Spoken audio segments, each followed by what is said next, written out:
నమస్కారం BTV news కి స్వాగతం. ముందుగా ముఖ్యాంశాలు. రేపు ఢిల్లీలో పర్యటించనున్న సీఎం చంద్రబాబు, కేంద్ర మంత్రులతో భేటీ కానున్న సీఎం, ఏపీకి సంబంధించిన పెండింగ్ అంశాలపై చర్చ.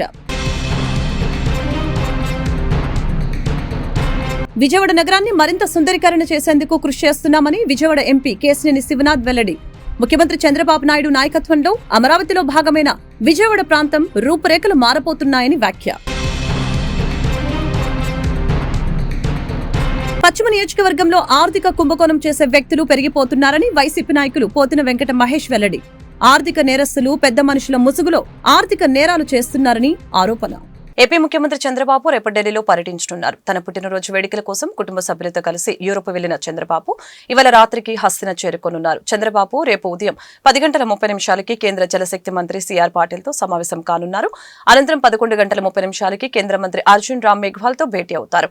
మధ్యాహ్నం 2 గంటలకి కేంద్ర హోంమంత్రి అమిత్ షాను కలవనున్నారు. ఏపీకి సంబంధించిన పెండింగ్ అంశాలు, ఇతర అభివృద్ధి పనులపై చర్చించనున్నారు. రాష్ట్ర ప్రయోజనాలకు సంబంధించిన విషయాలపై కేంద్ర ప్రభుత్వ సహకారం కోరటమే ఈ భేటీల ముఖ్య ఉద్దేశంగా తెలుస్తోంది. విజయవాడ నగరాన్ని మరింత సుందరీకరణ చేసేందుకు కృషి చేస్తున్నామని విజయవాడ ఎంపీ కేశినేని శివనాథ్ తెలిపారు. ముఖ్యమంత్రి చంద్రబాబు నాయుడు నాయకత్వంలో అమరావతిలో భాగమైన విజయవాడ ప్రాంతం రూపురేఖలు మారబోతున్నాయని చెప్పారు. విజయవాడ 4వ division Srinivasa Nagar, bank colony, Bharat Nagar లో పలు సీసీ రోడ్ల పనులకి ఎంపీ కేశినేని శివనాథ్ చిన్ని, ఎమ్మెల్యే గద్దె రామ్మోహన్ తో కలిసి శంకుస్థాపన చేశారు. ఈ సందర్భంగా ఎంపీ కేశినేని చిన్ని మాట్లాడుతూ 2 కోట్ల రూపాయల నిధులతో ఈ సీసీ రోడ్ల అభివృద్ధి పనులు జరుగుతున్నాయని, ముఖ్యమంత్రి చంద్రబాబు నాయుడు నాయకత్వంలో అమరావతిలో భాగమైన విజయవాడ ప్రాంతం రూపురేఖలు మారిపోతున్నాయని చెప్పారు. విజయవాడ ఎమ్మెల్యేలు గద్దె రామ్మోహన్, బోండా ఉమామేశ్వరరావు, సుజనా చౌదరిలతో కలిసి విజయవాడ సమగ్ర అభివృద్ధికి ప్రణాళిక సిద్ధం చేస్తున్నామని తెలిపారు. మంత్రి నారాయణ, సిఆర్డీఏ అధికారులతో ఇటీవల జరిగిన సమీక్ష సమావేశంలో డ్రైనేజీ, ఎస్టీపీ సమస్యలపై చర్చించడం జరిగిందని అన్నారు. విజయవాడ నోవెటల్ దగ్గర ఉన్న 2 ఫ్లైఓవర్స్ మధ్య నీళ్లు నిలిచిపోయే సమస్య, ఫ్లైఓవర్ల పైనుంచి నీళ్లు రోడ్ల మీద పడే సమస్య నేషనల్ హైవే అధికారుల దృష్టికి తీసుకుని వెళ్లడం జరిగిందని అన్నారు. ఈ సమస్యలని త్వరలో పరిష్కరిస్తామని నేషనల్ హైవే అధికారులు ఆ సమీక్ష సమావేశంలో చెప్పడం జరిగిందని అన్నారు. విజయవాడ బెంజ్ సర్కిల్ నుంచి డ్రైనేజీ పనులు నెల రోజుల్లో నేషనల్ హైవే అథారిటీ కార్యరూపంలోకి తీసుకుని రానుందని అన్నారు. కూటమి ప్రభుత్వం అధికారంలోకి రాగానే విజయవాడ నగర రూపురేఖలే మార్చబోతున్నాం.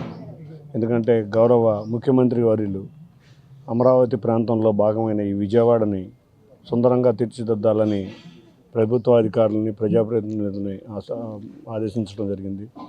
దానికి అనుగుణంగానే ఎమ్మెల్యే గద్దె రామ్మోహన్ రావు కానీ, ఇక్కడ కార్పొరేటర్ సాంబశివరావు గారు కానీ, ఈ శ్రీనివాస నగర్ కాలనీ, అంతేకాకుండా భారతీనగర్ కాలనీలో ఎన్నో రోడ్లు చేశారు. దాంట్లో భాగంగా ఇవాళ ఈ 2 రోడ్లకి 2 కోట్ల మున్సిపల్ కార్పొరేషన్ నుంచి సుమారు 2 కోట్ల రూపాయల వరకు శాంక్షన్ చేపించి ఈ రోడ్లని బాగు చేసే పనిలో ఇక్కడ పనిచేస్తున్నారు.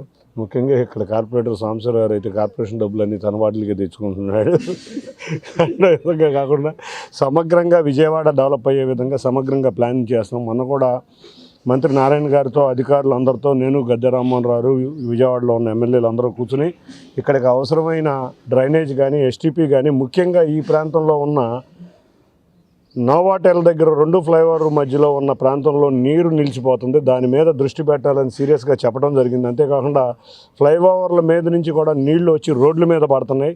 అది కూడా పైప్ లైన్ లేపడం వల్ల జరుగుతుందని గట్టిగా నేషనల్ హైవే అధికారులని గట్టిగా రోజు సమావేశంలో నిలదీయడం జరిగింది. వారు దానికి అంగీకరించి త్వరలో పనులు చేపడతామని చెప్పారు. అంతేకాకుండా బెంజ్ సర్కిల్ నుంచి కూడా డ్రైనేజ్ పనులు ఇమీడియట్గా నేషనల్ హైవేస్ వాళ్ళు స్టార్ట్ చేయాలి. అది కూడా 1 నెల రూపంలో అది కూడా కార్యరూపం దాల్చబోతుంది. తప్పకుండా ఈ విజయవాడ నగరం ఆధునీకరంగా సుందర నగరంగా తయారు చేసే కార్యక్రమంలో మేము అందరం కలిసికట్టుగా కృషి చేస్తున్నాం. అదేవిధంగా గద్దె రామ్మోహన్ రావు గారు ఏ విధంగా నడుస్తున్నారో అదేవిధంగా తూర్పు నియోజకవర్గంలో నేను కూడా ఈ కార్యక్రమాల్లో పాల్పంచుకుంటానని అందరికీ తెలియజేస్తాను. ఆర్థిక నేరస్తులు పెద్ద మనుషుల ముసుగులో ఆర్థిక నేరాలు చేస్తున్నారని, పశ్చిమ నియోజకవర్గంలో ఆర్థిక కుంభకోణం చేసే వ్యక్తులు పెరిగిపోతున్నారని వైసీపీ నాయకులు పోతిన వెంకట మహేష్ వెల్లడించారు. కూరపాటి సత్యనారాయణ వస్త్రలత వ్యాపారస్తుడు కోట్ల రూపాయలు చిట్స్ ఫైనాన్స్ ద్వారా డిపాజిట్దారుల నుంచి 150 కోట్లు సేకరించి ఐపీ పెట్టడానికి చూస్తున్నారని ఆరోపించారు. ఈ విషయమై సోమవారం వైసీపీ నాయకులు పోతిన వెంకట మహేష్ తన కార్యాలయంలో మీడియా సమావేశం నిర్వహించడం జరిగింది. ఈ మీడియా సమావేశంలో ఆయన మాట్లాడుతూ పశ్చిమ నియోజకవర్గంలో 3-4 వ్యక్తులు కలిసి 1000 కోట్లు కొట్టేస్తే వారి గురించి ఎవరూ మాట్లాడటం లేదని చెప్పారు.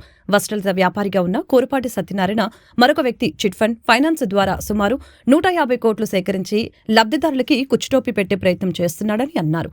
ఇవ్వవలసిన డబ్బులు అడిగితే బ్లాక్మెయిల్ చేసే పరిస్థితికి సత్యనారాయణ వచ్చాడని అన్నారు. సత్యనారాయణ పేరున కోట్లాది రూపాయల ఆస్తులు ఉన్నాయని, ప్రభుత్వం అవినీతిని వెలికి తీసి ఆస్తుల్ని జప్తు చేసి 600 కుటుంబాలకి న్యాయం చేయాలని డిమాండ్ చేశారు. బాధితులు కూడా బయటికి రావాలని, వారి సమస్యల్ని ప్రభుత్వానికి తెలియచేయాలని సూచించారు. రాజకీయ ఉద్దేశంతో పెట్టేటువంటి ప్రెస్ మీట్ కాదు. నా చుట్టూ తెలిసిన వాళ్ళకి తెలిసిన వాళ్ళకి చాలా మంది జీవితాలు ఇబ్బందులకు గురవుతుంటే చూస్తూ ఊరుకోలేక నా వంతు ప్రయత్నంగా ఈ విషయం మీద మాట్లాడాలనే ఈ ప్రెస్ మీట్ అరేంజ్ చేశా. మందిని తినేవాడిని సమాజం మీదకి వదిలేసి మంచి చేసే వాళ్ళ కాళ్ళు కట్టేస్తే సమాజానికి మంచి జరుగుతుందా? మన కర్మ ఏంటంటే ఆర్థిక నేరస్తులేమో ఉత్తమోత్తములాగా చలామణి అవుతా ఉన్నారు, వాళ్ళేమో మంచివాళ్ళలాగా సమాజంలో పెద్ద మనుషుల ముసుగులో ఆర్థిక నేరాలు చేస్తా ఉన్నారు. అట్లాంటి ఒక చిట్ ఫండ్ ఫైనాన్స్ చీటర్ల గురించి, ఫైనాన్స్ పేరుతో మోసం చేసినటువంటి 840 గాళ్ళ గురించి ఈ రోజున ఈ ప్రెస్ మీట్ మాట్లాడుతున్నాం. మనం బయట చూస్తాం, ఎవరైనా 1 వాయిదానో 2 వాయిదాలో లేక 3 వాయిదాలో ఒక 2 వీలర్కో లేకపోతే చిన్న హౌసింగ్ లోన్కో వాయిదా కట్టకపోతే మనం చాలా పెద్ద నేరస్తుడు అనుకుంటాం. అతన్ని చాలా గొడవ అవుతుంది దాని మీద. ఇది చాలా మంది దగ్గర జరిగేటువంటి విషయమే. అంటే ఒక 5,000 రూపాయలు ఒక వాయిదా ఉండి 2-3 వాయిదాలు చెల్లించకపోతే అతను ఒక పెద్ద నేరస్తుడిలాగా సమాజంలో వస్తుంది. సోషల్ మీడియాలో పెద్ద చర్చ నడుస్తూ ఉంటుంది, అల్లరి అవుతూ ఉంటుంది. పశ్చిమ నియోజకవర్గంలో ఒక 3-4 వ్యక్తులు కలిసి 1000 కోట్లు కొట్టేస్తే ఎందుకు సమాజం వాళ్ళ గురించి మాట్లాడదు? 3 వాయిదాలు కట్టకపోతేనే ఒక సామాన్యుని కానీ మధ్యతరగతి మనిషిని కానీ అల్లరి చేసేటువంటి ప్రస్తుత తరుణంలో ఒక 4-3 వ్యక్తులు కలిసి 1000 కోట్ల రూపాయలు కొట్టేస్తే వాళ్ళ విషయాలు బయట పెట్టాలి, సమాజానికి తెలియజేయాలనేటువంటి ఉద్దేశంతోనే ఈ రోజున ఈ ప్రెస్ మీట్ పెట్టా. పశ్చిమ నియోజకవర్గంలో ఆర్థిక కుంభకోణాలు చేసే వ్యక్తులు పెరిగిపోతా ఉన్నారు. పెద్ద మనుషుల ముసుగులో వాళ్ళు చలామణి అవుతా ఉన్నారు. చిట్ ఫండ్ ఫైనాన్స్ ఇన్వెస్ట్మెంట్స్ పేరుతో 100 కోట్ల రూపాయలు మోసం చేస్తా ఉన్నారు. నగరపాలక సంస్థ అధికారులకి పన్నులు వసూలు చేయడంలో ఉన్న శ్రద్ధ పారిశుద్ధ్య కార్మికులకి జీతాలు చెల్లించడంలో లేదని కార్పొరేటర్ బోయ సత్యబాబు ఆరోపణలు చేశారు. ప్రజల వద్ద నుంచి వసూలు చేస్తున్న కోట్లాది రూపాయలు ఏమవుతున్నాయని ప్రశ్నించారు. ప్రజా పరిష్కార వేదికలో పారిశుద్ధ్య కార్మికుల సమస్యలపై కార్పొరేటర్ బోయ సత్యబాబు విఎంసీ కమిషనర్ కి వినతి పత్రం అందజేశారు. విజయవాడ నగరంలో మంచినీటి కొరత, రంగు మారి నీటి సరఫరా చేస్తున్నారని, దీనిపై అధికారులు స్పందన కరువైందని చెప్పారు. విజ్ఞాన యాత్రల పేరుతో ప్రజల సొమ్ము దుర్వినియోగం చేస్తున్నారని, గతంలో చేసిన విజ్ఞాన యాత్రల వలన నగరానికి ఏం ప్రయోజనం కలిగిందో చెప్పాలని అన్నారు. వైసీపీ కావచ్చు, టీడీపీ కావచ్చు, 2 పార్టీలు ప్రజల సొమ్ముని దుర్వినియోగం చేస్తున్నాయని తెలియజేశారు. అలాగని ఇలాంటి విధానాలని మానుకోవాలని, లేకుంటే ప్రజాగ్రహానికి గురి కావాల్సి వస్తుందని హెచ్చరించారు. కానీ రాష్ట్ర ప్రభుత్వం లేదా నగరపాలక సంస్థ పాలకులు మాత్రం మీరు వచ్చే సంవత్సరం వచ్చే మార్చికి సంబంధించిన పన్నుల్ని ఈ నెలలోనే చెల్లించేయండి అని చెప్పి ఇంటింటికి ప్రచారాలు మరి చేస్తున్నటువంటి పరిస్థితి. అలాగే పన్నులు సకాలంలో చెల్లించకపోతే 24% వడ్డీలు వేస్తున్నటువంటి పరిస్థితి. కరెంటు బిల్లులు మరి నెలవారీ కట్టకపోతే దానికి ఫైన్లు వేస్తున్న పరిస్థితి. మరి ఈ రకంగా కష్టపడిన కార్మికులకి పన్నులు వసూలు చేసే చూపుతున్న పాలకుల శ్రద్ధ నెలవారీ 1-2 తారీఖుల్లో జీతాలు వేయాలనే శ్రద్ధ లేదా? ఇప్పటికీ పలుమార్లు కార్మికులు యూనియన్ తరఫున లెటర్లు కూడా ఇచ్చారు. కానీ రేపు పడతాయని చెప్పి మళ్ళీ కమిషనర్ గారు ఈరోజు సమాధానం ఇచ్చారు. రేపైనా పడేలాగా చర్యలు తీసుకోవాలి, లేకపోతే మాత్రం కార్మికులు పెద్ద ఎత్తున ఆందోళన చేస్తారు. మరోవైపు నగరంలో అభివృద్ధి పనులు ఎక్కడికక్కడ నిలిచిపోయి ఉన్నాయి. అదేమనంటే కాంట్రాక్టులు మాకు బిల్లులు రాలేదని మేమేం చేస్తామని చెప్పి కాంట్రాక్టులు చేతులు ఎత్తేస్తున్నారు. మరి ప్రజల దగ్గర మాత్రం ముక్కుపిండి వసూలు చేసిన పనులు ఏమవుతున్నాయి నగరపాలక సంస్థ? ఈ రకంగా అభివృద్ధిలో అట్టడుగు వెళ్ళిపోతున్న ఈ పరిస్థితుల్లో విజయవాడ నగరంలో వేసవి ఎండకి మంచినీరు కొరత, అలాగే రంగుమారిన నీరు, మురుగునీరు సప్లై అవుతూ ప్రజలు ఆందోళన చెందుతున్న ఈ స్థితిలో మన విజయవాడ కార్పొరేటర్లు 4 రాష్ట్రాలు పరిశీలన కోసం వెళ్తున్నారంట. అదేమనంటే విజ్ఞాన యాత్ర. గత 3 విడతలుగా వెళ్ళినటువంటి విజ్ఞాన యాత్రలకు సంబంధించి ఎటువంటి విజయవాడకి ప్రయోగం చేకూర్చారనేది గతంలో అడిగాం, సమాధానం లేదు. ఇప్పుడు కూడా ఎటువంటి సమాధానం లేని పరిస్థితి. మరి ప్రజల సొమ్ముతో విహారయాత్రలు చేయడం అనేది ఎంతవరకు సమంజసమో అటు అధికారులు ఉన్న వైసీపీ కానీ, మరి రాష్ట్రంలో అధికారులు టీడీపీ కానీ ఆలోచించాలి.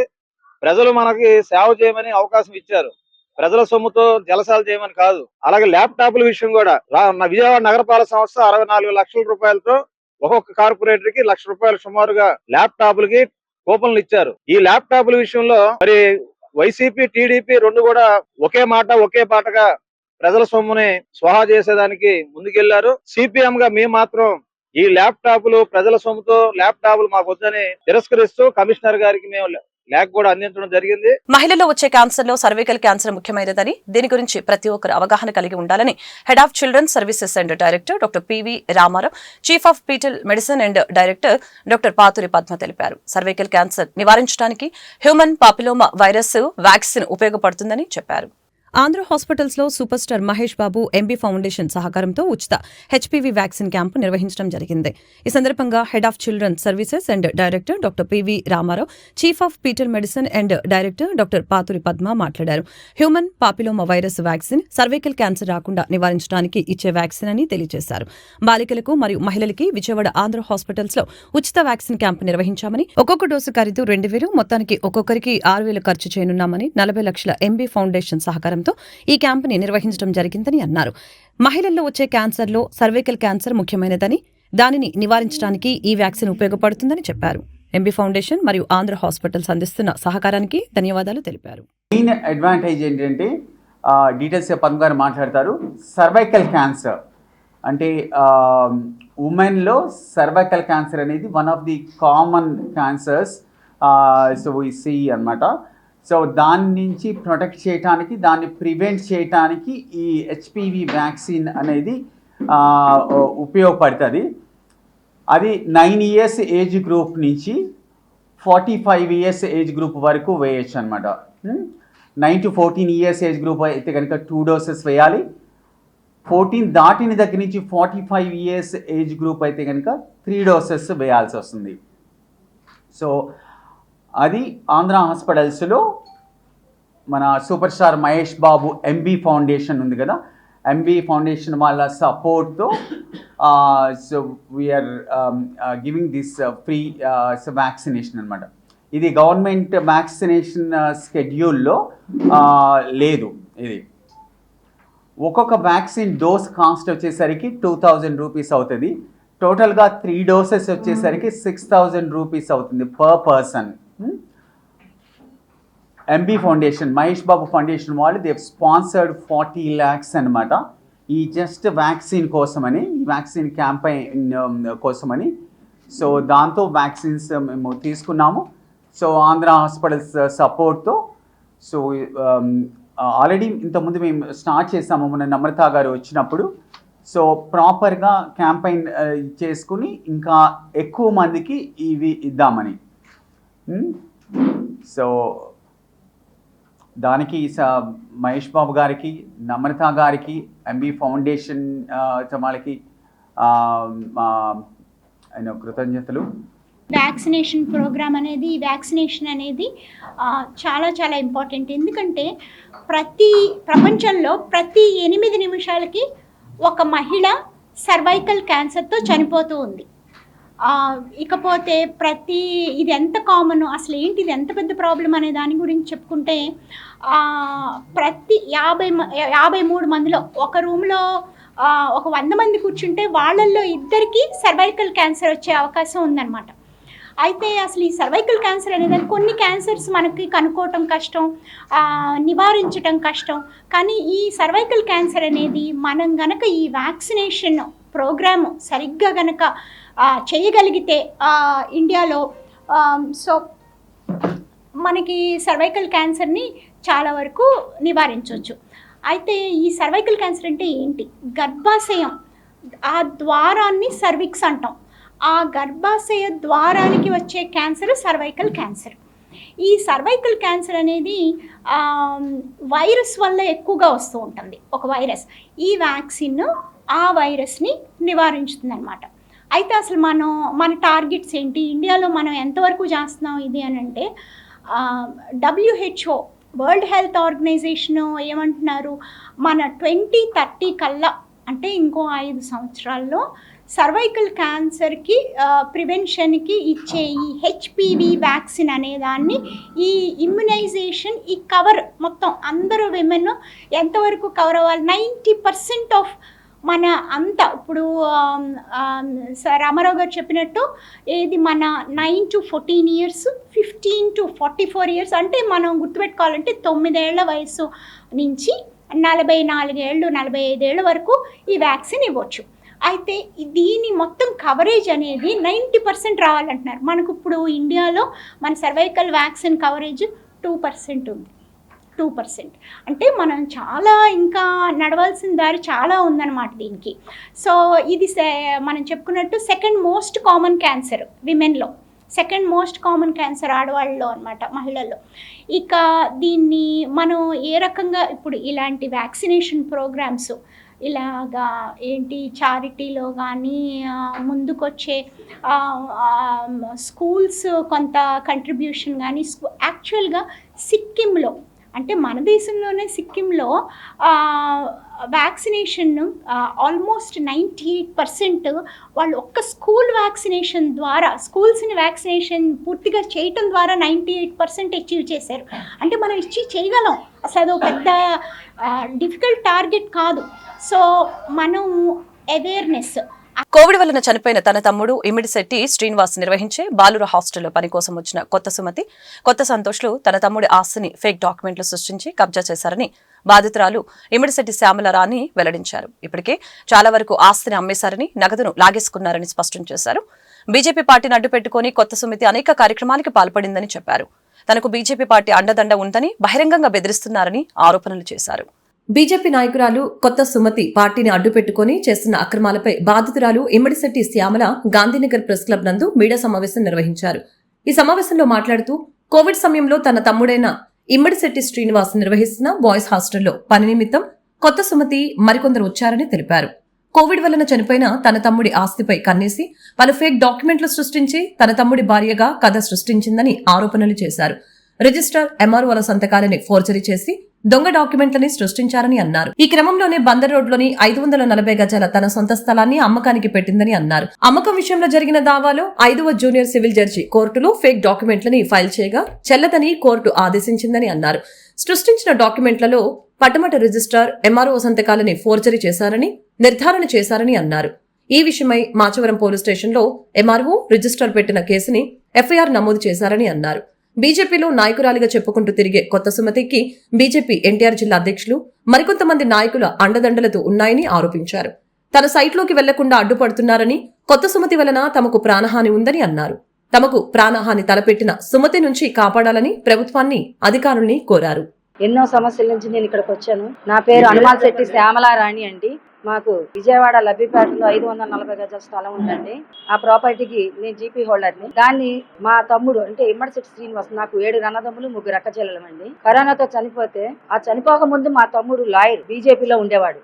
ఆ హాస్టల్లో పనికి నందిగామ నుంచి కొత్త సుమతి, కొత్త సంతోష్, మోన నగేష్ ఇట్లా కొంతమంది పనులు చేసేవాళ్ళు. కరోనాలో చనిపోయిన నేపథ్యంలో ఈ కొత్త సుమతి మా యొక్క డాక్యుమెంట్స్ అన్ని కాజేసి, మా నగలను కాజేసి, నేను అతని భార్యనని పార్టీలో పదవి వేయించుకొని నేను ఒక బీజేపీ నాయకురాలని ఎన్నో విధాల రాజకీయ వ్యవస్థ కాకుండా రిజిస్టర్ వ్యవస్థల్ని, ఎంఆర్ఓ వ్యవస్థల్ని, కుటుంబ వ్యవస్థల్ని అన్ని తనకు అనుకూలంగా మొయిల్ చేసి సర్వ భ్రష్టు పట్టించింది. ఈ విధంగా నేషనల్ పార్టీలో ఉన్న అమ్మాయి పేరు చెప్పకుండా మేము అడ్డూరు శ్రీరామ్ గారికి విషయం తెలియపరిచాం. ఆయన ఏమంటారు, ఆమె భార్యే అంటాడు. ఇది మేము డిస్ట్రిక్ట్ రిజిస్టర్కి మొత్తం ఎంఆర్ఓలకి మేము అర్జీలు పెట్టుకున్నాం. వారు తెలియపరిచిన ఎంఆర్ఓ గారు, డిస్ట్రిక్ట్ రిజిస్టర్ గారు ఈ అమ్మాయి చేసిన ఫేక్ ఎన్ని ఉన్నాయంటే 3 ఆధార్ కార్డులు క్రియేట్ చేసింది. మా డోర్ నెంబర్న మా పుట్టింటి ఇనిషియల్ వాడింది. మా పరువు ప్రతిష్టలకు ఎక్కడికక్కడ తీసింది. మా ప్రాపర్టీస్ అన్ని డాక్యుమెంట్స్ క్రియేట్ చేయడానికి కారణాలు డిస్ట్రిక్ట్ రిజిస్టర్ సంతకం, ఎంఆర్ఓల సంతకం అన్ని ఈవిడ క్రియేట్ చేసింది. దీన్ని పూర్తి పరిశీలన చేసి డిస్ట్రిక్ట్ రిజిస్టర్ గారు మాకు లెటర్ పరిచారు, పడమట రిజిస్టర్ గారికి పంపించారు. దీని మీద పడమట రిజిస్టర్ గారు మొన్న 28వ తారీఖున 7 టౌన్ పోలీస్ స్టేషన్ లో కంప్లీట్ ఇచ్చారండి. అది కూడా డిస్ట్రిక్ట్ రిజిస్టర్ గారు ఆదేశానుసారం. ఆంధ్రప్రదేశ్ మార్గదర్శకులు యువతలో ఆత్మవిశ్వాసాన్ని నింపి అభివృద్ధి సంక్షేమంలో రాష్ట్రాన్ని పరుగులు తీస్తున్న నాయకుడు ముఖ్యమంత్రి చంద్రబాబు నాయుడు అని ఎంపీ కేశినేని శివనాథ్ చిన్ని కీర్తించారు. ఒక ఆంధ్రప్రదేశ్ రాష్ట్రంలోనే కాకుండా తెలుగువారు ఉన్న ప్రతి చోట చంద్రబాబు నాయుడు జన్మదిన వేడుకలు ఘనంగా జరుపుకుంటున్నారని వెల్లడించారు. విద్యాధరపురం లేబర్ కాలనీ గ్రౌండ్స్ లో Aryavysya development corporation chairman Dundi Rakesh ఆధ్వర్యంలో జరిగిన ముఖ్యమంత్రి చంద్రబాబు నాయుడు జన్మదిన వేడుకల్లో విజయవాడ పార్లమెంటు సభ్యులు కేశినేని చిన్ని పాల్గొని అన్నదాన కార్యక్రమాన్ని ప్రారంభించారు. ఈ సందర్భంగా ఆయన మాట్లాడుతూ అభివృద్ధి సంక్షేమంలో రాష్ట్రాన్ని పరుగులు తీస్తున్న దార్శనిక నాయకుడు ముఖ్యమంత్రి చంద్రబాబు నాయుడు అని తెలియజేశారు. దేశంలో ముందు చూపుతో నదుల అనుసంధానంలో భాగంగా కృష్ణా గోదావరి నదుల్ని అనుసంధానం చేసిన గొప్ప నాయకుడని చెప్పారు. దేశంలోనే గర్వించదగ్గ గొప్ప నాయకుడు మన రాష్ట్రంలో పుట్టడం మన అదృష్టంగా భావించాలని అన్నారు. 2019 నుంచి 2024 వరకు దగాపడిన రాష్ట్రాన్ని విజన్ 2047 ద్వారా అభివృద్ధి పదంలో నడిపించేందుకు ప్రయత్నిస్తున్నారని, రాష్ట్రంలో పేదరికం లేకుండా ఉండేందుకు P4 విధానాన్ని అమలు చేస్తున్నారని తెలిపారు. ఇవాళ మన గౌరవ ముఖ్యమంత్రి ఆంధ్రప్రదేశ్ మార్గదర్శకులు ఇవాళ యువతలో ఆత్మవిశ్వాసం నింపి సంక్షేమం అభివృద్ధి బాటలో ఆంధ్రప్రదేశ్ నడిపించే ఏకైక వ్యక్తి గౌరవ ముఖ్యమంత్రి మా దైవం. ఇవాళ తెలుగుదేశం పార్టీ నాయకులకే కాదు, తెలుగుదేశం పార్టీ కార్యకర్తలకే కాదు, ఆంధ్రప్రదేశ్ రాష్ట్ర ప్రజానీకం అందరూ పండగ వాతావరణం నెలకొనే విధంగా ఆయన జన్మదిన వేడుకలు మా తెలుగుదేశం పార్టీ ఆధ్వర్యంలో జరగడం చాలా ఆనందంగా ఉంది. ఒక్కటే గుర్తుంచుకోవాలి, ఇవాళ దేశ భవిష్యత్తును నిర్ణయించే వ్యక్తుల్లో చంద్రబాబు నాయుడు గారు ఒకళ్ళు. మనం చూస్తే ఎన్ని సంవత్సరాలు గత ఆయన రాజకీయ అనుభవం వల్ల ఎన్నో దేశ సమస్యలను పరిష్కరించడంలో తీవ్రంగా కృషి చేశారు. మనం చూస్తే ఇవాళ గోల్డెన్ క్వాడ్రిలేటరల్ హైవేస్ కానీ, కంప్యూటర్ అనేది దేశానికి పరిచయం చేసి వాళ్ళ ఆర్థిక వ్యవస్థలో కంప్యూటర్ అనే దానికే ఆర్థిక వ్యవస్థ ఆధారపడి ఉందంటే వాళ్ళ ఫార్మా రంగం కానీ ఇటువంటి ఎన్నో పరిశ్రమలు తీసుకురావడమే కాకుండా దేశంలో ఉన్న ఇన్ఫ్రాస్ట్రక్చరే కాకుండా విడిపోయిన రాష్ట్రంలో 2014-19 నుంచి ఎంతో మంది కలలు కనే విధంగా 2 ప్రధాన నదులైన కృష్ణా గోదావరిని విజయవాడ నగరం దగ్గరలోనే కలిపిన ఘనత ఏకైక వ్యక్తి ఎవరన్నా అన్నారంటే దేశంలో ప్రప్రథమ వ్యక్తి గౌరవ ముఖ్యమంత్రి నారా చంద్రబాబు నాయుడు గారే. అటువంటి వ్యక్తి మన ఇక్కడ పుట్టడం ఆంధ్రప్రదేశ్ కాదు దేశానికి కూడా ఒక అదృష్టంగా మనం అందరం భావించాలి. అటువంటి వ్యక్తి చేతిలో మళ్ళీ దగాపడ్డ 2019 నుంచి 24 రాష్ట్రంలో 24 వరకు చాలా దగాపడ్డది రాష్ట్రం. ఆ దగాపడ్డ రాష్ట్రాన్ని మళ్ళీ స్వర్ణాంధ్రప్రదేశ్ 2047 గా తయారు చేసే విధంగా, అన్నిటికన్నా ముఖ్యంగా పేదరికం లేని సమాజాన్ని తయారు చేసే విధంగా ఆయన P4 అనే ఒక కార్యక్రమాన్ని తీసుకొచ్చి ఆంధ్రప్రదేశ్ లో ప్రతి ఒక్క పేదవాడి ఇంట్లో కూడా వెలుగులు నింపే విధంగా P4 కార్యక్రమం ఉండబోతుంది. అటువంటి మహనీయుడు మరిన్ని పుట్టినరోజులు జరుపుకుని ఇంకొక 20 సంవత్సరాలు ఈ ఆంధ్రప్రదేశ్ ని కనుక బదిలిస్తే దేశంలోనే ప్రప్రథమ రాష్ట్రంగా ఉండే విధంగా ఆయన తీర్చిదిద్దారు. అటువంటి వ్యక్తి మరి ఒక 20 సంవత్సరాల పాటు ముఖ్యమంత్రిగా ఉండాలి. మా కలకాలం మరిన్ని పుట్టినరోజులు జరుపుకోవాలని తెలియజేస్తూ విజయవాడ తెలుగుదేశం పార్లమెంటరీ పార్టీ తరఫున, తెలుగుదేశం నాయకుల తరఫున, కార్యకర్తల తరఫున, విజయవాడ పార్లమెంట్ లో ఉన్న ప్రజలందరి తరఫున వారికి జన్మదిన శుభాకాంక్షలు తెలియజేస్తున్నారు. రాష్ట్ర వ్యాప్తంగా ముఖ్యమంత్రి చంద్రబాబు నాయుడు జన్మదిన వేడుకలు అతి ఘనంగా జరుపుకుంటున్నారని టీడీపీ మాజీ police housing corporation chairman Nagoor Meera వెల్లడించారు. తెలుగు రాష్ట్రాలకు దిశానిర్దేశం చేసిన మిషనరీ నాయకుడు చంద్రబాబు నాయుడని కీర్తించారు. పశ్చిమ నియోజకవర్గంలోని 46వ డివిజన్లో తెలుగుదేశం పార్టీ నాయకులు గుర్రంకొండ ఆధ్వర్యంలో ముఖ్యమంత్రి చంద్రబాబు నాయుడు జన్మదిన వేడుకలు ఘనంగా నిర్వహించారు. ఈ కార్యక్రమంలో భాగంగా కేక్ కట్ చేసి పేదలకు పంపిణీ చేశారు. అనంతరం మజ్జిగ పంపిణీ చేశారు. ఈ కార్యక్రమానికి ముఖ్య అతిథిగా మాజీ police housing corporation chairman Nagul Meera పాల్గొన్నారు. ఈ సందర్భంగా మీరా మాట్లాడుతూ తెలుగు రాష్ట్రాలకి దిశానిర్దేశం చేసిన గొప్ప నాయకుడు చంద్రబాబు నాయుడు అని తెలిపారు. నాడు ఉమ్మడి రాష్ట్రంగా ఉన్న ఆంధ్రప్రదేశ్ కి విజన్ 2020 తీసుకుని వచ్చిన గొప్ప నాయకుడని తెలిపారు. నేడు విజన్ 2020 ఫలాలు తెలుగు ప్రజల అందుబాటులోకి వచ్చాయని అన్నారు. పేదరిక నిర్మూలన కోసం, రాష్ట్ర అభివృద్ధి కోసం మళ్లీ విజన్ 2047 అమలు చేయడానికి కృషి చేస్తున్నారని అన్నారు. మరిన్ని పుట్టినరోజు వేడుకలు జరుపుకోవాలని ఆశాభావం వ్యక్తం చేశారు. కార్యక్రమంలో డివిజన్ పార్టీ నాయకులు, కార్యకర్తలు పెద్ద సంఖ్యలో పాల్గొన్నారు. ఆంధ్రప్రదేశ్ సృష్టికర్త ఉమ్మడి ఆంధ్రప్రదేశ్ కి 9 ఏళ్లు ముఖ్యమంత్రిగా చేసి ప్రత్యేక ఆంధ్రాకి, విడిపడిపోయిన ఆంధ్రాకి రెండవసారి ముఖ్యమంత్రిగా చేస్తున్నటువంటి మాన్యశ్రీ నారా చంద్రబాబు నాయుడు గారి 75వ జన్మదినోత్సవాన్ని పురస్కరించుకొని ఈరోజు నగరంలో అన్ని డివిజన్లో ఆయన జన్మదిన కార్యక్రమాలని నిర్వహించడం జరుగుతుంది. దానిలో భాగంగా స్థానిక 46వ డివిజన్ లో కూడా ఆయన జన్మదినోత్సవాన్ని పురస్కరించుకొని మరి డివిజన్ అధ్యక్షులు, డివిజన్ నాయకులు, సీనియర్ నాయకులు వీళ్ళందరి సమక్షంలో ఆయన 75వ వజ్రోత్సవాన్ని ఘనంగా నిర్వహించుకోవడం జరిగింది. ఈ సందర్భంగా పేదలకు మజ్జిగ పంపిణీ, స్వీట్స్ పంపిణీ కార్యక్రమం చేపట్టడం జరిగింది. ఇదే విధంగా ప్రతి సంవత్సరం ఆయన జన్మదినోత్సవాన్ని పురస్కరించుకొని పేదలకు తగు విధంగా సాయం చేస్తామని చెప్పి తెలియజేసుకుంటున్నాం. చంద్రబాబు నాయుడు ఆయన పుట్టినరోజు వేడుకలను ప్రపంచంలో తెలుగు వారందరూ జరుపుకుంటా ఉన్నారు. ఆయన ఇచ్చినటువంటి పిలుపు ఏంటంటే పేదవాళ్లకు అన్నదానం చేయండి, వస్త్రదానం చేయండి, అలాగే రక్తదానం చేయమని వారు పుట్టినరోజు సందర్భంగా వారు ఇచ్చినటువంటి ఆదేశాల మేరకు రాష్ట్ర వ్యాప్తంగా 175 నియోజకవర్గాల్లో వేడుకలను ఒక పండగ వాతావరణంలో జరుపుకుంటా ఉన్నాం. చంద్రబాబు నాయుడు గారు 1978లో ఎమ్మెల్యే అయిన తర్వాత, మంత్రి అయిన తర్వాత వారు 95లో ముఖ్యమంత్రి అయిన దగ్గర నుంచే ఈ తెలుగు రాష్ట్రాలకి, ఉమ్మడి రాష్ట్రానికి ఒక దిశా నిర్దేశం చేసినటువంటి గొప్ప వ్యక్తి, ఒక విజన్ ఉన్నటువంటి నాయకుడు.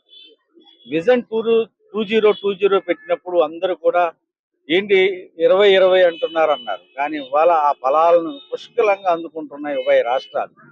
అట్లాగే ఈ రోజున 2047 పెట్టారు. అంటే 47 కల్లా ఈ రాష్ట్రం ఒక స్వర్ణాంధ్రప్రదేశ్ కావాలనేది, అమరావతి అనేది మరో హైదరాబాద్ లాంటి, సికింద్రాబాద్ లాంటి ఒక మహానగరాలను గుంటూరు, విజయవాడ మధ్యలో ఏర్పాటు చేయాలని, నిర్మించాలని ఆయన పెట్టినటువంటి సంకల్పం అద్భుతమైన రీతిలో కేంద్రం కూడా సహాయం చేసింది. ఇవాళ అమరావతి రావటం వల్ల ఎంతో మంది పేదలకి మరి ఉపాధి కలుగుతుంది, చదువుకున్నటువంటి బిడ్డలకు ఉద్యోగ అవకాశాలు కలుగుతాయి. వాళ్ళ నారా లోకేష్ గారు, చంద్రబాబు నాయుడు గారు తనయుడిగా, విద్యాశాఖ మంత్రిగా, ఐటీ శాఖ మంత్రిగా అనేక పరిశ్రమలను కూడా రాష్ట్రానికి తీసుకొస్తా ఉన్నారు.